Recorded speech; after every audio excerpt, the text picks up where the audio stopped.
बिस्मिल्लाहिर्रहमानिर्रहीम। अस्सलाम वालेकुम वीवर्स, मैं हूं chef Samreen. Welcome back to my channel. जी वीवर्स, आज मैं आपके लिए मज़ेदार सी कलेजी मसाला की रेसिपी लेके आई हूं। कलेजी मसाला बनाएंगे हम इंतहाई कम इंग्रेडिएंट्स के साथ और झटपट से तकरीबन 20 मिनट में ये बन के रेडी हो जाती है।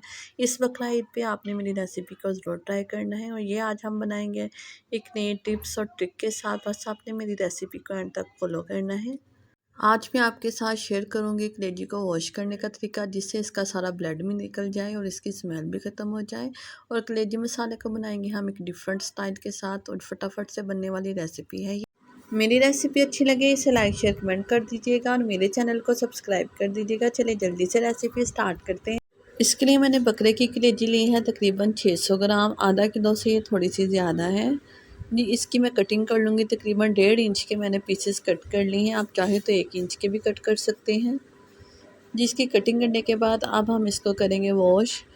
जिसको वॉश करने के लिए मैंने एक खुले बाउल में इसको ऐड कर दिया है। इसमें मैं तकरीबन 4 ग्लास जितना या इतना के जो कलेजी है इसमें अच्छी तरह डिप हो जाए पानी ऐड कर रही हूँ। पानी ऐड करने के बाद इसमें मैं ऐड करूँगी एक बड़े साइज़ का लेमन। अगर आपके पास लेमन नहीं है तो आप इसमें सिरका भी 3 टेबलस्पून इतना ऐड कर सकते हैं। लेमन को मैं अच्छी तरह इस पानी में स्क्वीज़ कर दूंगी। ये कलेजी की स्मेल भी ख़त्म करेगा और कलेजी को नरम और सॉफ्ट भी बनाएगा। इसके साथ इसमें मैं 1 टीस्पून जितना, 1 चाय का चम्मच जितना लहसुन का पेस्ट ऐड कर रही हूँ। ये कलेजी की स्मेल भी ख़त्म करेगा और कलेजी को अच्छी सी खुशबू भी देगा जी। कलेजी को मैंने साइड पे रख दिया था तकरीबन 5 मिनट के लिए। अब मैं इसको इस पानी से निकाल लूँगी। आप देख सकते हैं कलेजी का सारा ब्लड एक्स्ट्रा जो निकल चुका है और इसका कलर देखें आप कितना लाइट हो चुका है। अगर आप ये स्टेप नहीं करेंगे तो आपकी कलेजी कभी भी टेस्टी और यमी नहीं बनेगी, बल्कि उस ब्लड की वजह से स्मेल रह जाएगी। अब मैं एक पैन ले रही हूँ। इसमें मैंने वॉश की हुई कलेजी ऐड कर लिया। साथ में मैंने टमाटर 3 पीसेस मीडियम साइज़ का कट किए हुए वो ऐड कर रही हूँ। साथ में एक प्याज मीडियम साइज़ का स्लाइसिस में रफली सा कट किया हुआ वो ऐड कर दूँगी। ये कलेजी बनाने का एक ऑथेंटिक तरीका है, वो मैं आपके साथ शेयर कर रही हूँ। लहसुन अदरक का पेस्ट ऐड करूँ 1 टेबल स्पून जितना भर के। नमक ऐड करूँगी 1 चाय का चम्मच। सफ़ेद ज़ीरा ऐड कर रही हूँ इसमें आधा चाय का चम्मच। कूटा हुआ मैं इसमें सूखा धनिया ऐड कर रही हूँ आधा खाने का चम्मच। साथ में मैं इसमें हल्दी पाउडर ऐड कर रही हूँ 1/4 चाय का चम्मच। मैं कुटी हुई लाल मिर्च ऐड करूँगी 1 चाय का चम्मच। साथ में इसमें मैं क्रश की हुई कुटी हुई लाल मिर्च ऐड कर रही हूँ आधा चाय का चम्मच। कश्मीरी मिर्च या पेपरिका पाउडर आप ऐड कर सकते हैं आधा चाय का चम्मच। ये इसको एक खूबसूरत सा फ्लेवर और कलर देगी। इन तमाम अज्जा को मैं कर रही हूँ मिक्स और मैं इसमें पानी ऐड कर रही हूँ 1 गिलास जितना। बस पानी ऐड करेंगे हम 1 गिलास इतना या 1.5 कप जितना। इसको कवर लगा के मैं रख दूँगी तकरीबन 15 मिनट के लिए मीडियम फ्लेम पे।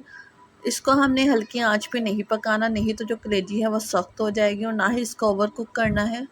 बस 15 मिनट के बाद मैंने इसका जो ढक्कन है लिड हटा दिया है। इस स्टेज में मैं इसमें ऑयल ऐड कर रही हूँ। कुकिंग ऑयल कोई सा भी जो आप यूज़ करते हैं ऐड कर सकते हैं, 1/3 कप जितना। ये कुकिंग ऑयल ऐड करने के बाद 2 मिनट के लिए मैंने इसे भूना है। अब मैं इसमें फेंटा हुआ दही ऐड कर रही हूँ 2.5 कप जितना। ये दही ऐड करने के बाद मैंने इतना इसको पकाना है कि इसका जो ऑयल है वो ऊपर आ जाए और एक्स्ट्रा पानी वो ड्राई हो जाए जी। यहाँ पे मैं हरी मिर्च ऐड कर रही हूँ तकरीबन 4 अदद। ये बेहतरीन सी खुशबू भी देगी और जायका भी देगी। कलेजी और गोश्त की रेसिपीज़ में बहुत ज़्यादा मसाले नहीं इस्तेमाल करने चाहिए, इससे इनका अपना फ्लेवर जो है वो ख़त्म हो जाता है जी। यहाँ मैं 2 मिनट के लिए इसको मज़ीद भूनूंगी। इसकी ग्रेवी और मसाला आप अपने टेस्ट के हिसाब से एडजस्ट कर सकते हैं। अगर आप ज़्यादा ग्रेवी खाना पसंद करते हैं तो आप इसे मज़ीद ना भूनिए, लेकिन मैं भून रही हूँ ताकि थोड़ा सा और ड्राई हो जाए और मसाला सा बन जाए जी। अब मैं इसमें 1 चाय का चम्मच जितना पिसा हुआ गरम मसाला ऐड कर रही हूँ। मैं ज़्यादा थोड़ा सा ऐड कर रही हूँ क्योंकि यहाँ पे मैंने साबुत गरम मसालों का बिल्कुल इस्तेमाल नहीं किया। इसके साथ इसमें मैं कसूरी मेथी ऐड कर रही हूँ 1 चाय का चम्मच। मेथी की खुशबू कलेजी के मसाले में बहुत ज़्यादा मज़े की लगती है, बहुत टेस्टी और मस्त आता है जी। इसको मैं ढक्कन लगा दूँगी 2 मिनट के लिए और छोड़ दूँगी जी। व्यूअर्स, हमारा बेहतरीन सा कलेजी मसाला बन के रेडी है। इसको करेंगे हम डिश आउट एक बाउल में। व्यूअर्स, आप देख सकते हैं कि सिर्फ 20 मिनट में ये बेहतरीन सा कलेजी मसाला बन के रेडी है इसमें ना तो बहुत ज़्यादा हमने मसालों का इस्तेमाल किया है और ना ही हमें बहुत देर तक किचन में खड़ा रहना पड़ेगा। मसाला भी आप देख सकते हैं कितना स्मूथ बन के रेडी हुआ है। इसका कलर भी आप देख सकते हैं माशाल्लाह कितना शानदार सा है। अगर आप इसमें से अच्छी तरह ब्लड नहीं निकालेंगे तो ये काला सा हो जाएगा सालन, और देखने में भी अच्छा नहीं लगेगा, टेस्ट में भी अच्छा नहीं होगा। बस आपने इसको वॉश अच्छी तरह करना है। मेरी रेसिपीज़ आपको कैसी लगती हैं आप मुझे फ़ीडबैक ज़रूर दिया करें। मिलेंगे इंशाल्लाह नई रेसिपी के साथ, तब तक के लिए अल्लाह हाफिज़।